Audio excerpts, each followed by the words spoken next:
अंतर्मोंग channel पे आपका स्वागत है। आज हम मानव इतिहास की कहानी के बिल्कुल शुरुआत में जा रहे हैं और वहाँ एक बहुत ही हैरान करने वाली बात पता चलती है। हाँ, कि एक वक्त था जब इस धरती पर हम यानी होमो सेपियंस अकेले नहीं थे। बिल्कुल, हमारे साथ साथ कम से कम 6 और इंसानी प्रजातियां भी रहती थी। ये एक ऐसा सच है जिसके बारे में हम ज्यादा सोचते नहीं। हम अक्सर मानव विकास को एक सीधी लाइन की तरह देखते हैं। मतलब एक प्रजाति आई, फिर दूसरी और आखिर में हम आ गए। लेकिन असलियत ये नहीं है। असलियत ये है कि लाखों सालों तक यह ग्रे बहुत भीड़-भाड़ वाला था और फिर अचानक सब गायब हो गए, सिर्फ हम बचे। और आज की हमारी पूरी पड़ताल इसी एक सवाल के इर्द गिर्द घूमेगी। आखिर हम ही क्यों बचे? हमारी इस अनोखी कामयाबी का राज क्या है? और स्रोतों में इसका जो जवाब दिया गया है वो हमारी शारीरिक ताकत में नहीं, बल्कि एक बहुत ही अजीब सी चीज में छिपा है, हमारी कल्पना करने की शक्ति में। सुनने में थोड़ा अजीब लगता है ना? लेकिन आज हम इसी की परतें खोलेंगे। हम देखेंगे कि कैसे कहानियों ने हमें दुनिया का मालिक बनाया, कैसे खेती एक जाल साबित हुई और कैसे आज हम कुदरत के नियमों को तोड़कर अपना भविष्य खुद लिख रहे हैं।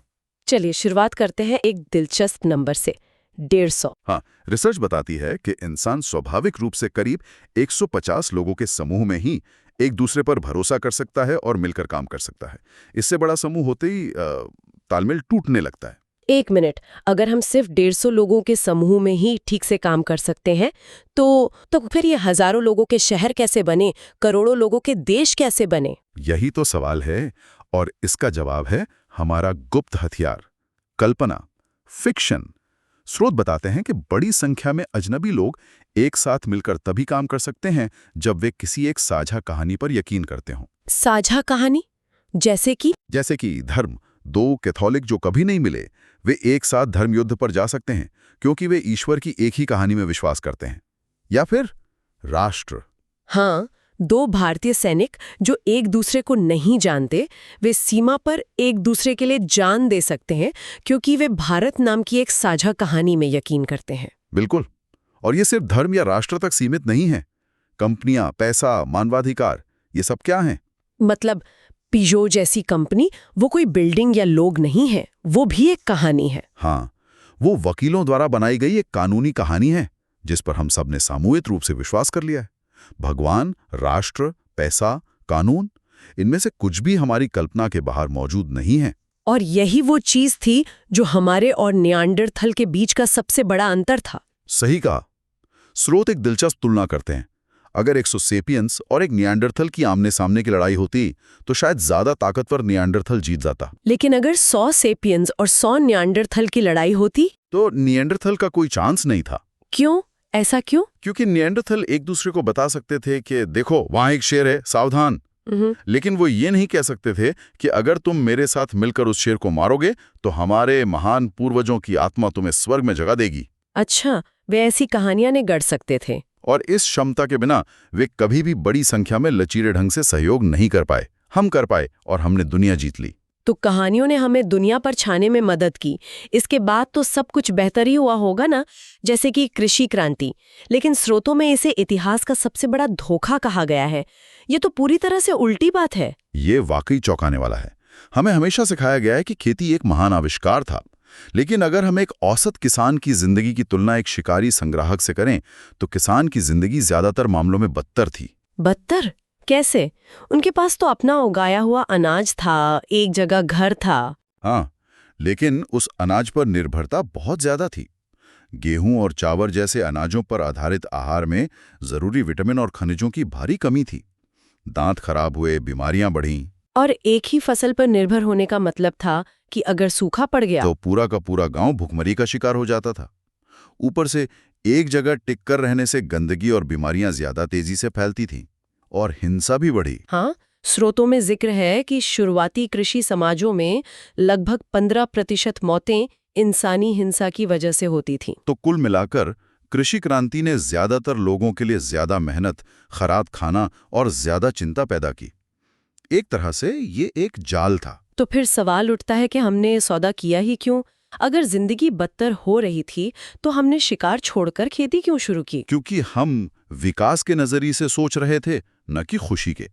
एक व्यक्ति के तौर पर किसान को कुछ खास नहीं मिला, लेकिन एक प्रजाति के तौर पर होमो सेपियंस को बहुत कुछ मिला। वो क्या था? खेती ने प्रति एकड़ जमीन से कहीं ज्यादा कैलोरी पैदा की। इसका नतीजा ये हुआ कि हमारी आबादी रॉकेट की तरह बढ़ी। विकास की करेंसी खुशी या आराम नहीं है, उसकी करेंसी है डीएनए की कॉपियां। मतलब विकास की ठंडी गणितीय नजर से 100 दुखी इंसानों का डीएनए 10 खुश इंसानों के डीएनए से ज्यादा सफल माना जाएगा। बिल्कुल। कृषि क्रांति का सार यही था, बदतर हालात में ज्यादा लोगों को जिंदा रखना। तो अब हमारे पास बड़े बड़े समाज थे जो काल्पनिक नियमों पर चल रहे थे, लेकिन ये भी तो एक दूसरे से अलग थे। तो फिर ये हजारों संस्कृतियां एक वैश्विक समाज बनने की तरफ कैसे बढ़ीं? इसके पीछे 3 बड़ी ताकतें थी, 3 महान एकीकरण करने वाली ताकतें: पैसा, साम्राज्य और धर्म। चलिए पैसे से शुरू करते हैं। ये सिर्फ सिक्के और नोट तो नहीं है। बिल्कुल नहीं। पैसा सबसे पहले एक मानसिक क्रांति है। कौड़ी के शंख हों या आज के डॉलर, इनका अपना कोई मूल्य नहीं है। इनका मूल्य सिर्फ हमारी साझा कल्पना में है। यह आपसी विश्वास का अब तक का बनाया गया सबसे सफल सिस्टम है। ये बात तो सही है। मैं कागज के एक टुकड़े के बदले अपना सामान किसी अजनबी को दे देती हूँ, क्योंकि मुझे यकीन है कि कोई और अजनबी उस कागज के बदले मुझे कुछ और दे देगा। हाँ, और ये विश्वास इसलिए काम करता है क्योंकि हम सब एक साथ इस कहानी पर विश्वास करते हैं। लेकिन इसका एक स्याह पक्ष भी है। जब हर चीज को पैसे में तोला जा सकता है, तो ये स्थानीय परंपराओं, करीबी रिश्तों और इंसानी मूल्यों को कमजोर कर देता है। और पैसे के अलावा दूसरी ताकत थी साम्राज्य। सही कहा।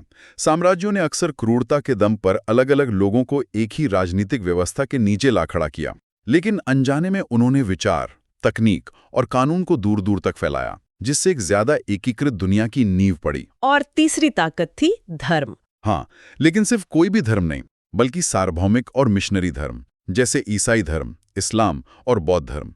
इन्होंने साम्राज्यों की सीमाओं को भी लांघ दिया और करोड़ों अजनबियों को एक साझा पहचान दी। तीसरे शुरू हुई कि हम नहीं जानते। हजारों सालों से धर्म यह दावा करते थे कि सब कुछ पहले से ही पवित्र ग्रंथों में लिखा है। वैज्ञानिक क्रांति ने कहा, नहीं, हम अज्ञानी हैं और हमें खोजना होगा।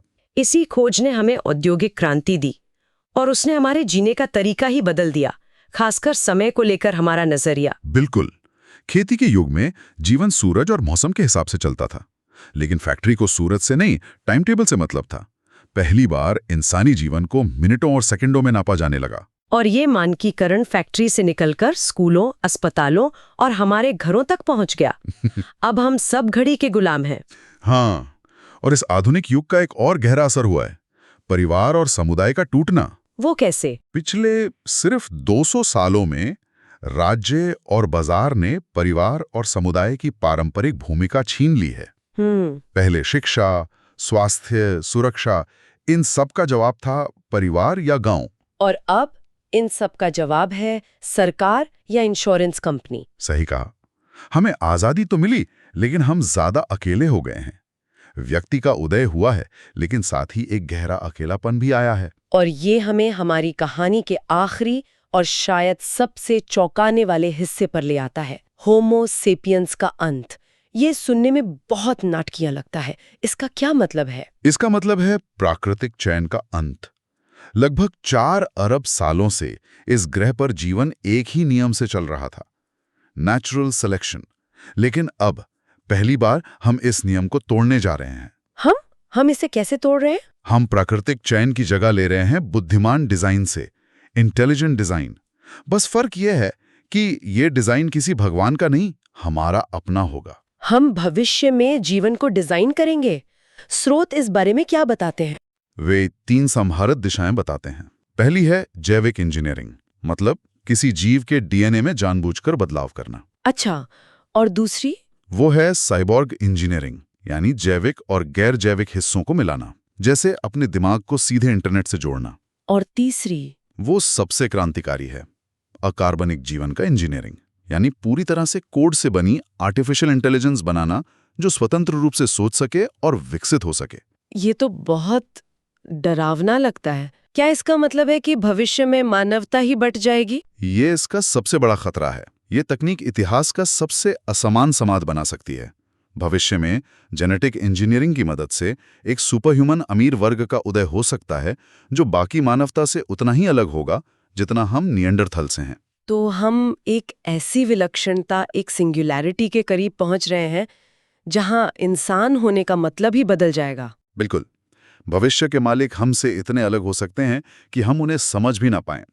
ये होमो सेपियंस की कहानी का अंत और एक बिल्कुल नई कहानी की शुरुआत हो सकती है।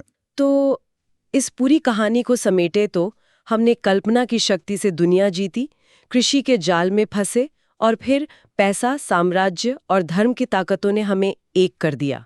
और आज हम खुद को ही बदलने की शक्ति हासिल कर चुके हैं। हम स्वर्ग और नरक दोनों की दहलीज पर एक साथ खड़े हैं।